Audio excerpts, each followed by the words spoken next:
Hello and welcome to Further Reaches. I'm your host, Kaz Tanner, and in this podcast, we seek to understand what lies beyond the edge of our current understanding. So, this week, the topic that we're going to be tackling is phantom limbs and morphogenetic fields. Now, I became interested in the topic of phantom limbs after I watched a series of videos by Rupert Sheldrake, and the videos were called How to Transform the Sciences. And it was a series of topics that basically cannot be explained by mainstream materialist science. So there was one episode where Rupert Sheldrake presented all of this information about phantom limbs, and he suggested some ways to do experiments to investigate their nature. So I'm going to share all of this with you today. I also read a chapter in Rupert Sheldrake's book, which is called 7 Experiments That Could Change the World. So some of this information is coming from that source. I will link all of this in the show notes.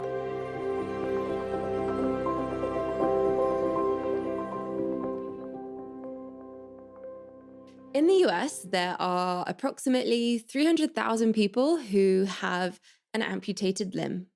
And the phenomenon of feeling like that limb is still there even after amputation is very common. Usually, the phantom limb feeling appears immediately after the amputation has happened. And it's so common that the American Veterans Association put out a booklet for military veterans where they talk about what to expect when you have your amputation. And they say things like, it's still going to feel like your leg is there. Like it's very common for people to try and get up out of bed and try and walk on the leg, and they fall over because it feels so real that the leg is still there.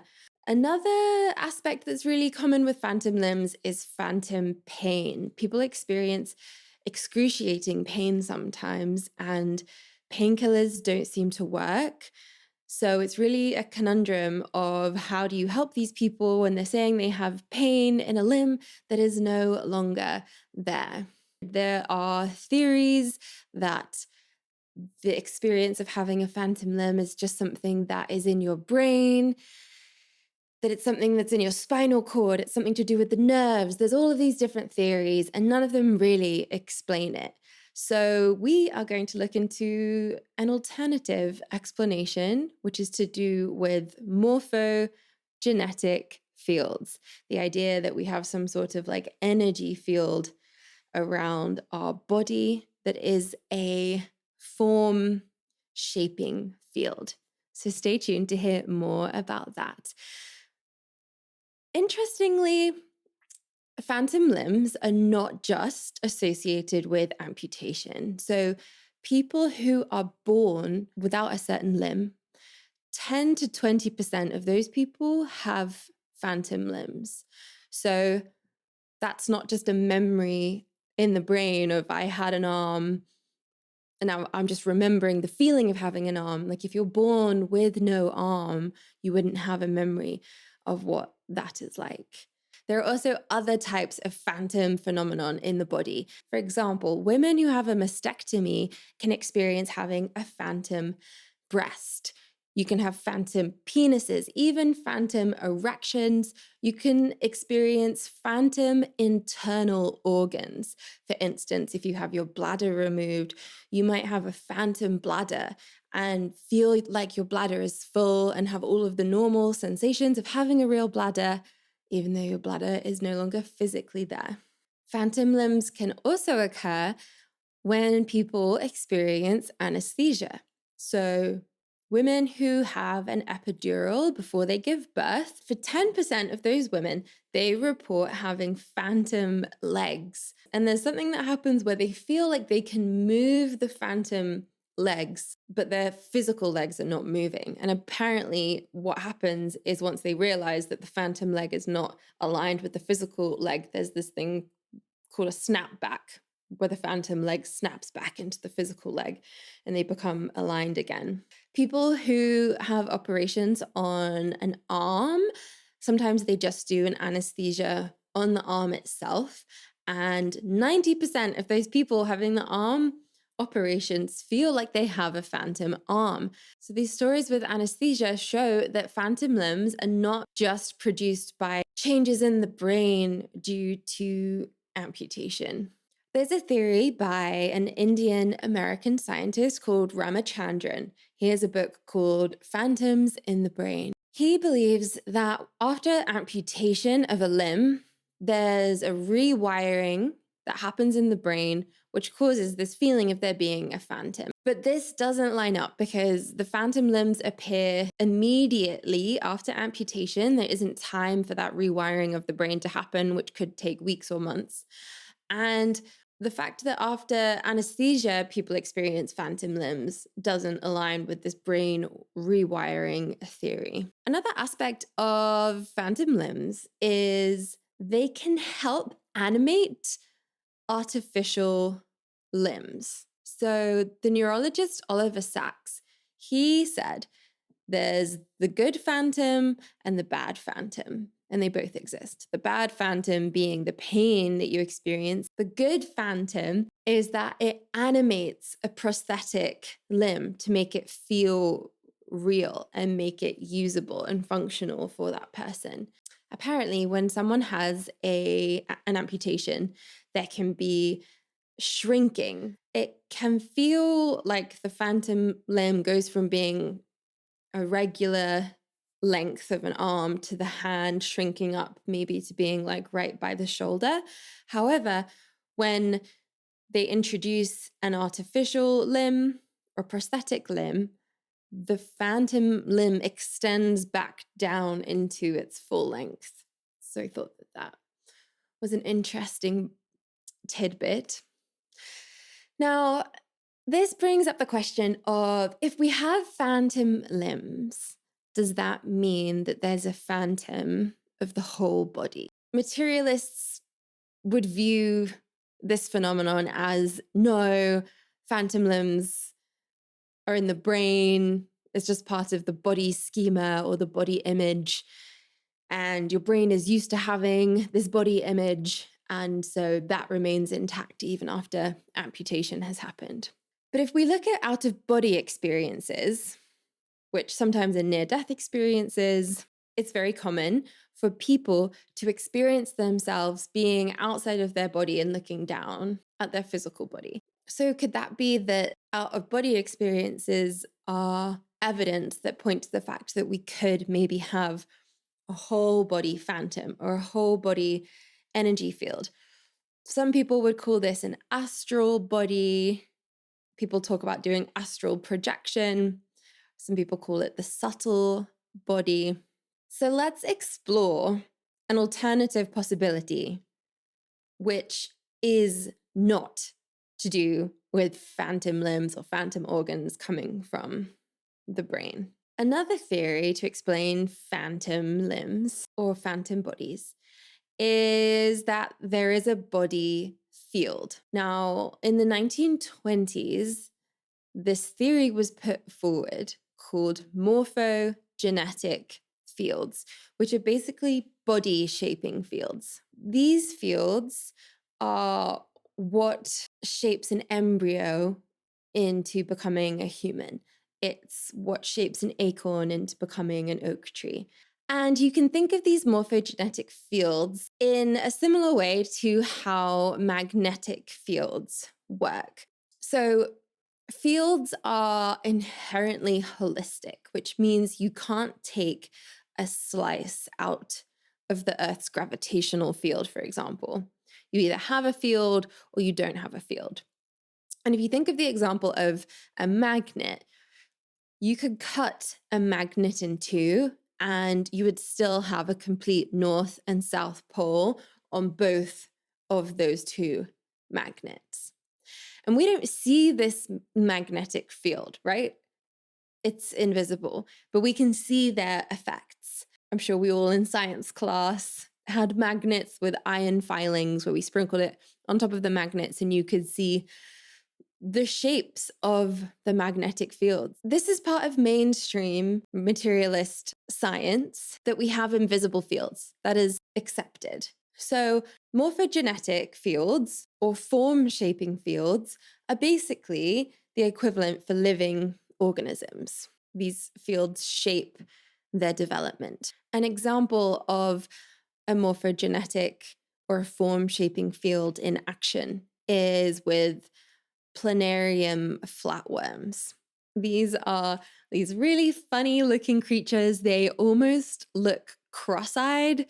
They have a really goofy, almost like cartoonish like face. And they can regenerate. So you can cut a flatworm in half and the tail end will regrow the head, regrow the eyes, like turn into another complete flatworm. You can cut it more than twice, though. You can cut one of these flatworms up to 279 times. This also happens with starfish. If a starfish loses an arm, it can regenerate. You can also take cuttings of willow trees and grow new willow trees from those cuttings. You can do it with other plants as well. There is an experiment that was done with a dragonfly embryo where they took the embryo and they basically tied it off in the middle. And what happened is the top part died. So the top part had the head, and then the bottom part, which was the tail, it grew a new head. So it was a much smaller dragonfly than normal, but it was fully formed. Newts are another example. They can grow a new limb from a stump. Frogs, which are also amphibians, they don't usually regenerate, but if you treat the stump with electrical currents or a chemical treatment, then the frog can regrow limbs. So maybe the capacity for regeneration is there, but it's just normally inhibited. Applying this to phantom limbs, the theory is that morphogenetic fields are still there after an amputation. Rupert Sheldrake has been looking for ways to test for if these phantom limbs are really there. Is there some sort of energetic signature that you can pick up on? And so he developed an experiment where he had arm amputees and he found people who work with subtle energy medicine. So osteopaths or Reiki energy workers. And he had a door. It was like an opaque wooden door. On one side was the amputee, and on the other side was the subtle energy worker. He took 6 sheets of paper, which were numbered 1 to 6, and he put these numbered sheets on each side of the door, so they matched up. The side where the amputee was, the researcher would roll a die, and that would decide which number the amputee should try and put their phantom limb through. On the other side of the door, this subtle energy worker had the task of trying to see if they could sense which number the phantom limb was being put through. If it was down to chance, there would be a 1 in 6 chance that the energy worker would guess it right. The success rate was higher than chance. 1 in 6 would be 16.7% chance. And the most accurate energy reader was getting 33.9%, which might not sound that much, but that is statistically significant. And Rupert Sheldrake talks about whether the energy healer might be able to improve over time if they could practice feeling what a phantom limb feels like, what the energy is like. Maybe they would then get an imprint in their mind of, okay, that's what a phantom limb feels like, and then they would be able to sense it better. So he suggested like future experiments could look into that. Some people have questioned, well, maybe it's just telepathy. Maybe the amputee is thinking, oh, I'm putting my arm through number 2, And so the person, the energy reader on the other side, is picking up on it's number two.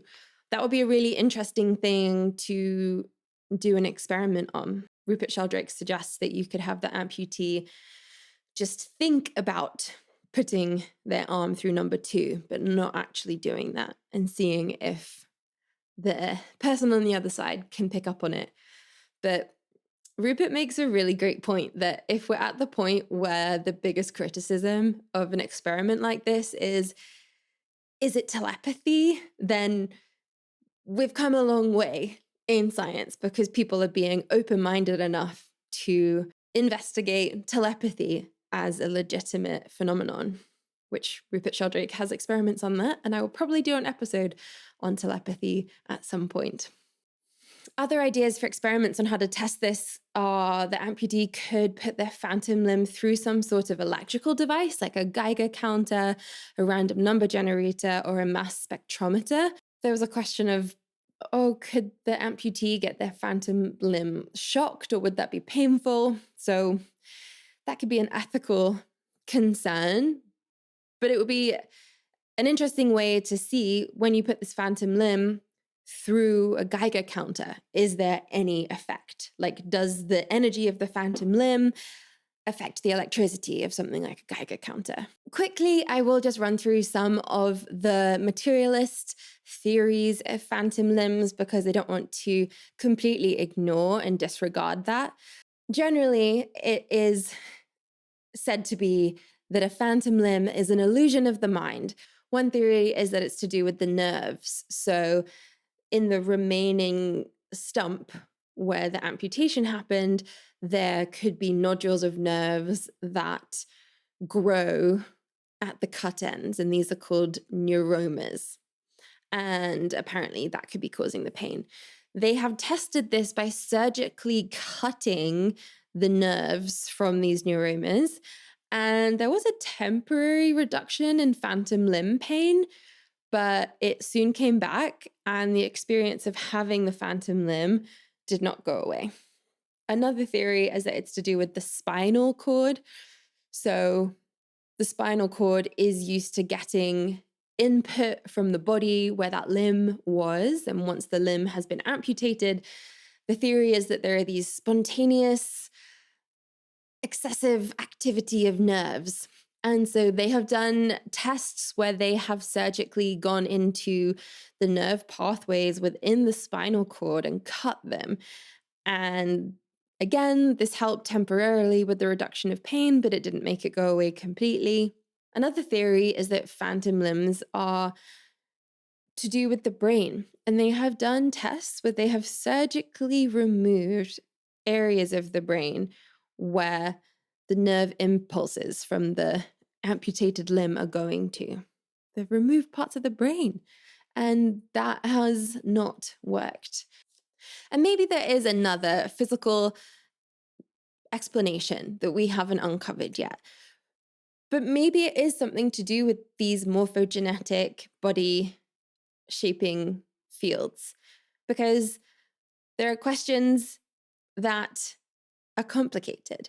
Why do people born without limbs experience phantom limbs? They don't have any injury. They don't have any memory of having the limb. Why do people who have anesthesia experience phantom limbs?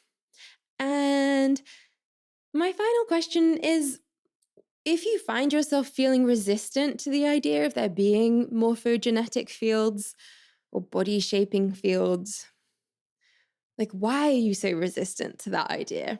I think it's important to really think about our worldview and how close-minded we are to new conceptions of how the world might be working.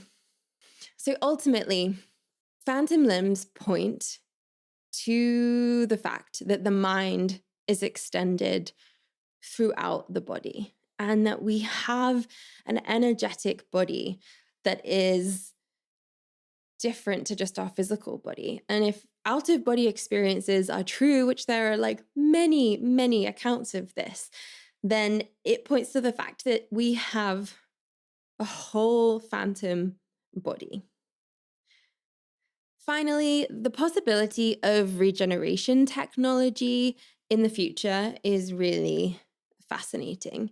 If we are able to look into the mechanisms of what's happening with these morphogenetic fields and how flatworms or newts or even frogs, once we're stimulating the frogs with electrical currents, if we can find out how the regeneration is working in those animals, then it's reasonable to think that one day we might be able to regenerate parts of our human bodies. I think this stuff is fascinating. I hope you found it interesting too.